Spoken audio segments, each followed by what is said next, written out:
वास्तविकता ही जी पाहायला मिळाली आणि जी मी ऐकायला मिळाली, अजून फार मोठ्या प्रमाणात त्या विस्तार आपल्या मतदारसंघामध्ये आहे, राहत्या तालुक्यामध्ये आहे, शिर्डीपुरतंच मर्यादित न राहता साकुरीमध्ये आहे. सगळ्या गोष्टी मला माहिती आहेत. मला असं वाटतं की महाराष्ट्र शासनाने CID कडे तपास दिलाय, क्राईम ब्रांचकडे दिलाय.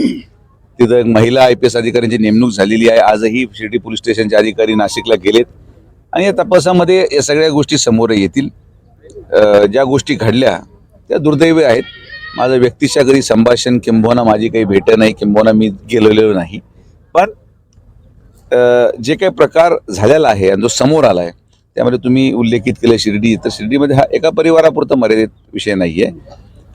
अनेक नामांकित लोक महाराष्ट्रामधले, तालुक्यामधले या सगळ्या प्रक्रियेमध्ये असू शकतील असं प्रथमदर्शनी अहवाल सांगतो. पण पोलिसांचा तपास चालू आहे. त्या तपासावर पूर्ण झाल्यावरच पोलिसच त्याच्या बाबतीत खुलासा करतील असं माझं व्यक्तिगत मत आहे. त्यावर मी बोलणं जरी मला माहीत असेल तरी ते संयुक्तिक राहणार नाही. मालमत्ता देखील मोठ्या प्रमाणावर जमवली आहे. कोट्यवधीची मालमत्ता यांनी जमा केली. नाही, ते मालमत्तेचं सगळं उत्पन्नाचं साधन आणि किंबहुना ती प्रक्रिया कशी राबवली जायची, मला वाटतं पोलीस जेव्हा तपास आता एक पोलीस कोठडी मिळालेली आहेत, पोलीस तपासामध्ये या सगळ्या गोष्टी समोर येतील आणि आपल्या तालुक्यामधून जर कोणी त्यामध्ये सहभागी असेल ते नावं पण